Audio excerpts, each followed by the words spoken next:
Hello everyone, आज ये मेरी न्यू स्टोरी का फर्स्ट एपिसोड है। तो स्टोरी को खूब सारा प्यार दीजिएगा और चैनल को सब्सक्राइब कर लीजिएगा। तो चलिए कहानी को शुरू करते हैं। मुंबई शहर, जिसे सितारों का शहर कहा जाता है, यहाँ की चहल पहल देखते ही बनती है। इसी शहर के एक बड़े इलाके में एक आलीशान मेंशन था जो व्हाइट एंड ग्रे कलर में था। मेंशन के 5th फ्लोर पर एक बेहद खूबसूरत कमरे के बेड पर एक लड़का सो रहा था। उसकी अपर बॉडी पर कोई कपड़ा नहीं था। वो पेट के बल सो रहा था, जिसकी वजह से उसकी ब्रॉड मस्कुलर बैक दिखाई दे रही थी, जिससे अंदाजा लगाया जा सकता था कि वो जरूर बहुत हैंडसम और हॉट होगा। तभी उस शांत माहौल में अलार्म की आवाज आती है, जिससे वो शख्स अपनी आंखों को फड़फड़ाते हुए तुरंत उठकर बैठ जाता है और अपने फोन के अलार्म को ऑफ करता है। वो काफी हसीन था। उम्र करीब 28 के आसपास थी। चेहरे पर एक रौब था। जिम फ्रीक बॉडी, दिखने में दिलकश, गोरा रंग, शार्प फेशियल फीचर्स, नीली आंखें, परफेक्ट जॉ लाइन, हल्की दाढ़ी, पतले पिंकिश होठ, हल्के ब्राउन हेयर। वो सच में अट्रैक्टिव और स्मार्ट था। वो बेड से उठकर खड़ा हुआ तो उसकी मजबूत कदकाठी साफ देखी जा सकती थी। उसकी हाइट भी अच्छी खासी थी। वो शख्स जिससे इस वक्त ब्लैक जीन्स पहनी हुई थी, वो सीधा वहां से वॉशरूम की ओर चला जाता है। कुछ देर बाद वापस आता है तो उसने ब्लैक ट्रैक सूट पहना था और साथ ही महंगे स्पोर्ट शूज। वो साइड टेबल से अपने ईयरबड्स उठाता है और उसे लगाते हुए रूम से बाहर आ जाता है और लिफ्ट की मदद से नीचे जाकर घर से बाहर जॉगिंग के लिए निकल जाता है। तो आइए मिलते हैं इनसे। ये है एशिया के जाने माने business tycoon Avian Singh Rathore. इनकी कंपनी वर्ल्ड की टॉप 5 कंपनियों में शुमार है। हर कोई इनके काम से वाकिफ है। ये बहुत ही हैंडसम, टैलेंटेड और ब्रिलियंट है, साथ ही पंक्चुअल भी। टाइम की बर्बादी इन्हें बिल्कुल भी नहीं पसंद और अगर इनके नेचर की बात की जाए तो गुस्सा इनके नाक पर होता है। कम बोलना और ना के बराबर हंसना इनके नेचर में शुमार है। काफी डोमिनेटिंग ऑरा है इनका। रॉब इनके चेहरे से झलकता है और काफी इगोइस्टिक हैं ये। प्यार व्यार इन्हें फालतू की बातें लगती हैं। रिश्ते से ये हमेशा दूर ही रहते हैं। अगर फैमिली की बात की जाए तो इनके मॉम डैड और एक छोटा भाई है। 7 साल की उम्र से ही अव्यन हॉस्टल में रहा है, क्योंकि वो अपनी फैमिली के साथ नहीं रहना चाहता था, स्पेशली अपने डैड के साथ, क्योंकि वो उससे नफरत करता है। और ऐसा क्यों है, ये आपको आगे की कहानी में पता चलेगा। अव्यन कुछ देर बाद वापस आता है और तुरंत शावर लेकर ऑफिस के लिए रेडी हो जाता है। उसने ब्लैक अरमानी 3 पीस सूट पहना हुआ था, जिसमें वो बहुत हैंडसम और अट्रैक्टिव लग रहा था।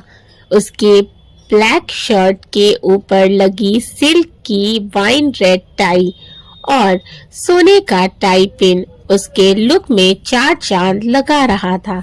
उसके हाथों में रोलेक्स डेटेड प्लैटिनम की वॉच थी, जो उसके हाथों में चमक रही थी। ऊपर से नीचे तक वो खुद में एक ब्रांड था।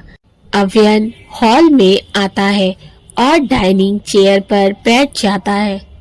राकेश, जो मेंशन का हेड सर्वेंट था, तुरंत उसे हेल्दी ब्रेकफास्ट सर्व करता है। सर्व करने के बाद वो साइड जाकर खड़ा हो जाता है। अव्यन अपना ब्रेकफास्ट करने लगता है। ब्रेकफास्ट के बाद वो अपना फोन उठाते हुए वहां से चला जाता है। कुछ देर बाद अव्यन की कार एक बड़ी बिल्डिंग के आगे आकर रुकती है, जिस पर बड़े बड़े वर्ड्स में राठौर ग्रुप ऑफ इंडस्ट्रीज लिखा हुआ था। अव्यन अपनी ब्लैक मर्सिडीज से बाहर आता है। वहां खड़े गार्ड्स उसे ग्रीट करते हैं। वो धीरे से गर्दन हिलाता है और एक रौबदार चाल के साथ अंदर चला जाता है। वो लिफ्ट की ओर बढ़ता है और 25th फ्लोर का बटन प्रेस कर अपने कैबिन की ओर बढ़ जाता है। वहाँ जितने एम्प्लॉयज थे उसको देखते ही रिस्पेक्टफुली मॉर्निंग विश करते हैं। अव्यन धीरे से सिर हिलाकर आगे बढ़ जाता है। सारे एम्प्लॉयज अपने अपने कामों में लग जाते हैं, लेकिन उनकी निगाहें अव्यन की ओर उठे बिना रह भी नहीं पाती। स्पेशली फीमेल्स एम्प्लॉय, वो तो उसकी एक झलक पाने से ही खुश हो जाती है। अव्यन एक रौबदार चाल के साथ अपने केबिन में चला जाता है।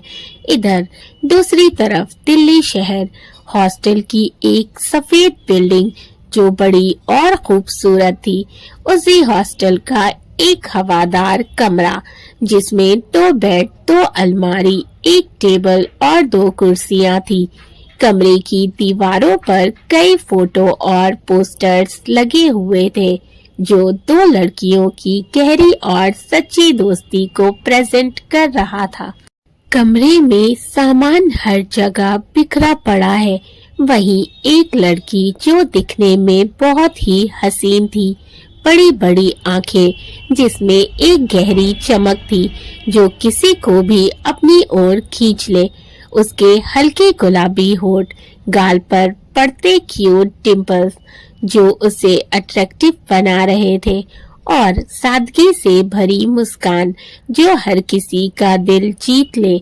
उसके लंबे और घने बाल कमर तक आ रहे थे जो हवा में झूलते हुए जैसे किसी और ही दुनिया का हिस्सा लग रहे थे। उसकी स्किन सॉफ्ट और नर्म थी और हर बात में उसकी मासूमियत साफ दिखाई दे रही थी। जैसे वो खूबसूरत थी, उसी तरह उसका नाम भी खूबसूरत था, आरोही। वो शरारत भरे अंदाज में बोली, यार तारा, दिल्ली का ये हॉस्टल तो हमें छोड़ने को तैयार नहीं। देख, इतने सारे सामान को बैग में घुसाते घुसाते मेरी जान निकल गई। तारा, जिसने ब्लू कुर्ता व्हाइट प्लाजो पहना हुआ था, गोल चेहरा, काली आंखें, कंधे तक बाल, प्यारी सी मुस्कुराहट लिए हंसते हुए बोली, अरे तेरी जान निकले इससे पहले ये सैंडल उठा ले। बैग में नहीं आई तो तुझे पहनकर मुंबई जाना पड़ेगा। आरोही सैंडल उठाते हुए बोली, वाह, मतलब मैं मुंबई पहुंचते ही फैशन शो करने लगूं। तारा हंसते हुए बोली, हाँ और क्या, तेरी यही स्टाइल देखकर लोग कहेंगे, देखो मुंबई वाली लड़की वापस आ गई। आरोही हंसकर कहती है, वैसे अब असली मजा आएगा। अपने घर, अपनी गली, अपनी मुंबई की बारिश और हाँ, सड़क किनारे का वड़ा पाव। तारा खुश होते हुए बोली, सही बोला, और याद है चाट खाते वक्त तेरा वो थोड़ा तीखा थोड़ा मीठा वाला डायलॉग। मैं तो तुझे देखते ही समझ जाती थी कि तू क्या खाने वाली है। आरोही मुस्कुराते हुए, हाँ, और मैं तेरी तरह नहीं हूँ जो हर बार पाव भाजी में मक्खन का पहाड़ लगवाती है। ये बोल दोनों ठहाका लगाकर हंस पड़ती हैं। तारा बैग बंद करते हुए बोली, यार अब दिल्ली की इन गलियों को छोड़ते हुए थोड़ा अजीब लगेगा। यहाँ की मस्ती, क्लास बंक करना और वो प्रोजेक्ट्स के नाम पर कैफे में बैठना, सब याद आएगा। आरोही थोड़ा इमोशनल होते हुए बोली, हाँ, लेकिन अब अपनी मुंबई की मस्ती शुरू करेंगे। वैसे भी तू मेरे साथ होगी तो मुझसे ज्यादा मस्ती कौन करेगा? तारा मुस्कान के साथ बोली, बिल्कुल, और ये याद रखना, फ्लाइट में खिड़की वाली सीट मेरी है। आरोही आंखें घुमाते हुए, सपने में भी मत सोचना। खिड़की वाली सीट हमेशा मेरी होती है। मैं तुझसे पहले चेक इन कर लूंगी। तारा हंसते हुए, देख लेना, अगर तूने मेरी सीट छीनी तो मैं तेरा फेवरेट वड़ा पाव खा जाऊंगी। आरोही मजाक में, तू खा लेगी तो मैं तेरी पूरी पाव भाजी का मक्खन चाट जाऊंगी। दोनों हंसते हंसते बैग उठाती हैं और कमरे को आखिरी बार देखती हैं। तारा सीरियस होते हुए बोली, आरोही, ये रूम, ये दीवारें कितना कुछ सिखाया है हमें। आरोही मुस्कुराते हुए, हाँ, लेकिन जो यादें बनाई है वो हमेशा हमारे साथ रहेंगी। और सबसे बड़ी बात, तू मेरे साथ है तो मुझे और कुछ नहीं चाहिए। इसी तरह दोनों गले मिलती हैं। तभी नीचे से ऑटो वाले का हॉर्न सुनाई देता है। तारा जल्दी से बोली, चल, ऑटो वाला आ गया। अब देर की तो दिल्ली वाले हमें मुंबई की फ्लाइट पकड़ने नहीं देंगे। आरोही हंसते हुए, और फिर तुझे पूरी जिंदगी यही मक्खन और वड़ा पाव के लिए तड़पाऊंगी। दोनों सामान लेकर रूम से बाहर निकलती हैं, पुराने दिनों को विदा करते हुए और नए सफर के लिए तैयार होती हैं। अव्यन का कैबिन। अव्यन अपने केबिन में बैठा लैपटॉप पर इम्पोर्टेंट वर्क कर रहा था। तभी उसका मैनेजर अनुज, जो उसका चीफ बॉडीगार्ड भी था, केबिन का डोर नॉक करता है। अव्यन उसे अंदर आने की इजाजत देता है। अनुज केबिन में आते हुए उसे ग्रीट करता है और उसकी ओर देखते हुए कहता है, बॉस, मिस्टर राठौर सर आपसे मिलना चाहते हैं। अव्यन, जो अपने लैपटॉप पे नजरें जमाए बैठा था, ये सुनते ही उसका चेहरा सख्त हो जाता है और आंखें गुस्से से भर जाती हैं। वो गुस्से से अपनी आंखें बंद कर लेता है। अनुज उसके गुस्से को देखते हुए दोबारा हिम्मत करके बोला, बॉस, क्या करना है? अव्यन कठोर लहजे में कहता है, tell them I am not interested in meeting them. उनसे कहो मैं उनसे मिलने में इंटरेस्टेड नहीं हूँ, और अगर फिर भी बार बार मिलने की जिद करें तो भी उन्हें मेरी केबिन में मत आने देना।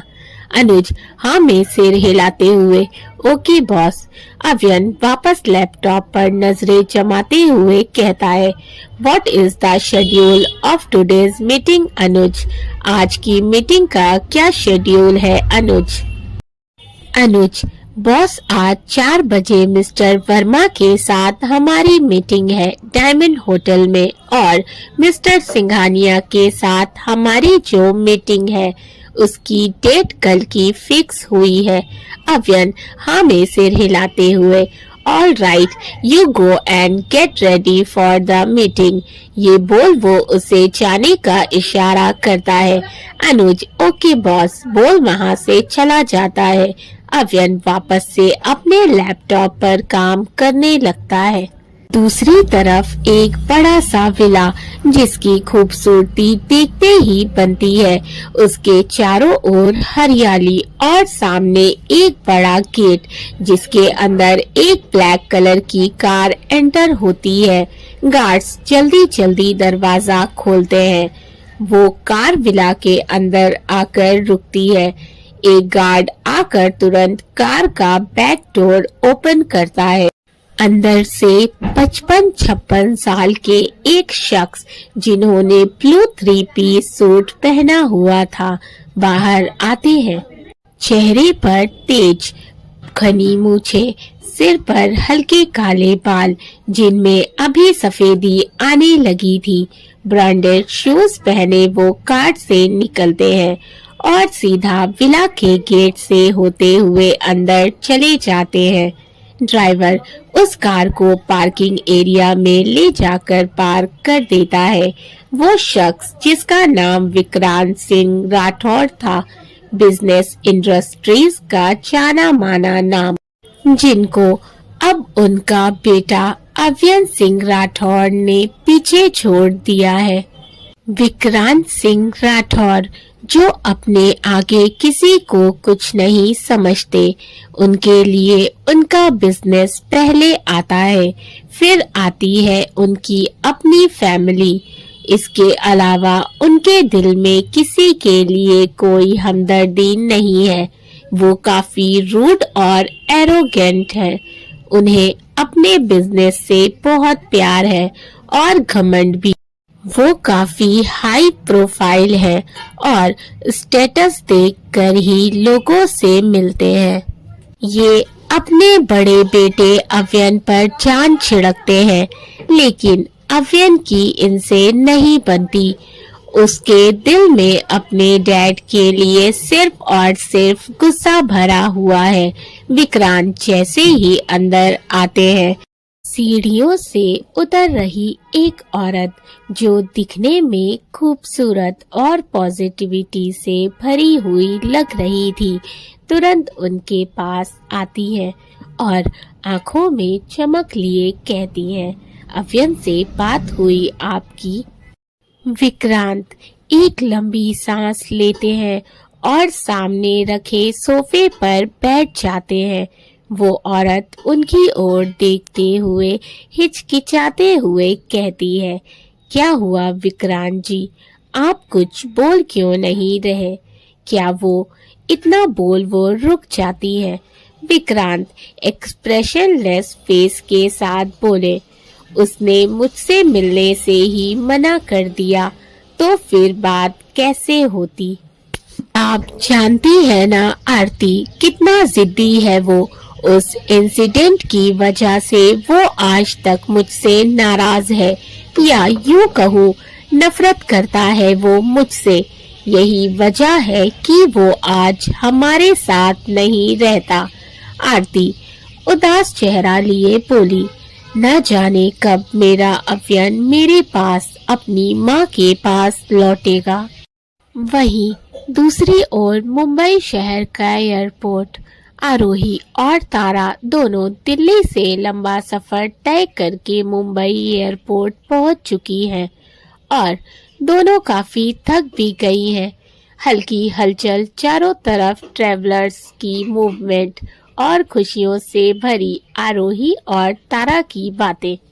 आरोही थकान से अपना बैग जमीन पर रखते हुए, उफ, आखिरकार मुंबई पहुंच गए। ये एयरपोर्ट का फ्लोर भी किसी राजा की तख्त जैसा लग रहा है यार, मैं तो बस यहाँ लेट जाऊं। तारा हंसते हुए बोली, आरू, लोग देखेंगे तो सोचेंगे कि दिल्ली के हॉस्टल से तू भागकर आई है। आरोही मजाकिया लहजे में बोली, भगोड़ा ही समझ लो। 3 साल तक हॉस्टल का वो बेजायका खाना, वो सुबह सुबह क्लासेस और प्रोफेसर्स का वो टॉर्चर, और अब जाकर जान बची है। तारा हवा में हाथ फैलाते हुए, और अब आजादी की सांस ले। अपने अपने घर जाएंगे, मम्मी के हाथ का खाना खाएंगे और पूरे दिन सोएंगे। आरोही हंसते हुए बोली, सपनों की बातें कम कर, पहले ये सोच कि टैक्सी कहाँ से पकड़ेंगे, और सुन, ये भारी बैग कौन उठाएगा? मैं तो अपनी जान बचा रही हूँ। तारा थोड़ा चिढ़ते हुए बोली, तेरा बैग तुझसे हल्का है मैडम। वैसे क्या सोच रही है? घर पहुंचकर सबसे पहले क्या करेगी? आरोही खुश होकर पहले तो अपनी माँ से गले लगूंगी, फिर उनसे खूब सारी बातें करूंगी और फिर अपने कमरे में जाऊंगी और फेवरेट मूवी देखूंगी और हाँ, सबसे जरूरी 1 कप भरकर चाय पीऊंगी।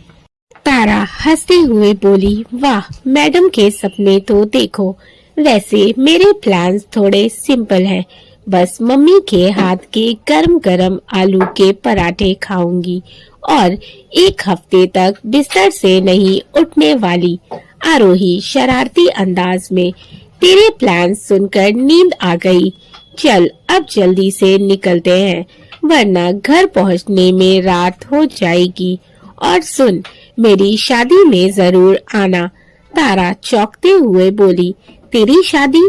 कब, किससे? और तूने मुझे बताया भी नहीं। आरोही हंसते हुए बोली, अरे पागल, जब होगी तब बुलाऊंगी ना, मैं तो बस मजाक कर रही थी। फिलहाल तो मुझे एक अच्छी सी जॉब करनी है, शादी नहीं। तारा मुस्कुराते हुए, तू अगर नहीं भी बुलाएगी तो तेरे घर आकर झंडे गाड़ कर बैठ जाऊंगी और खूब मस्ती भी करूंगी, लेकिन तू पहले अपने प्रिंस चार्मिंग को तो ढूंढ ले। दोस्तों, आई होप कि आप लोगों को मेरी न्यू स्टोरी इश्क वाला लव पसंद आई हो। कहानी अच्छी लगी हो तो वीडियो को लाइक कर दीजिएगा, चैनल को सब्सक्राइब कर ले, साथ ही अपने फैमिली एंड फ्रेंड्स के साथ भी शेयर करें। इसी तरह से अपना प्यार बनाए रखें एंड मुझे कमेंट करके जरूर बताएं स्टोरी कैसी लगी। मिलते हैं इसके नेक्स्ट एपिसोड में। Thank you for watching and keep supporting. Love you all.